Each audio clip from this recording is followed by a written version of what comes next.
Hello, good afternoon. Alam nyo ba na kapag yung damit, pinutol siya dito sa may bandang taas ng dibdib. Dapat, kapag idinugtong natin ito sa taas, magbawas tayo dito ng 1 inch para magiging flat yung yung dinagdag natin. Tulad nito, pinapaayos ito kasi nakaseparate itong taas saka dito sa baba.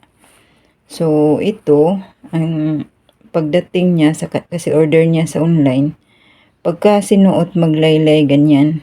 So, kasi, hindi siguro ito nabawasan nung na-orderan niya, hindi nabawasan dito sa taas.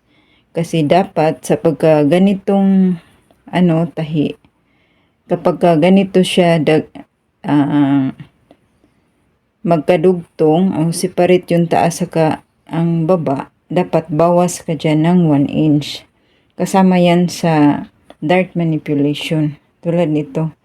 So, kasi kapag hindi ito nabawasan, kapag yung pattern mo diretso tapos kinat mo lang yung pattern design, tapos pagka dugtong mo, hindi mo binawasan dito banda. Dito siya na area dapat bawasan. Yung sa armhole okay lang, pero pag bawas niya is paunti-unti hanggang umabot ng 1 inch dyan. Then, 0 na doon. At saka, yung sa bandang itaas, kung ganitong masyadong malaki yung opening sa neck hole, dapat, instead na pag ganun yung natin pattern, bawasan natin yan ng 1 inch. Maliban na lang kung close neck yung neck hole niya.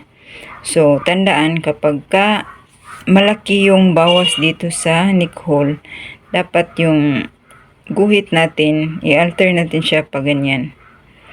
Especially yung masyado na siyang malapit dito sa armhole. So, bawas tayo dito sa taas ng 1 inch. Kung masyado na malaki, ito pwede lang ito 3/4. Pero dapat bawasan talaga yan kasi ang tendency niyan pag di na bawasan, maglaylay dito sa may neckline. So, sana may nakukuha kayong aral kung paano siya ang paraan sa mga ganitong style. Paalam.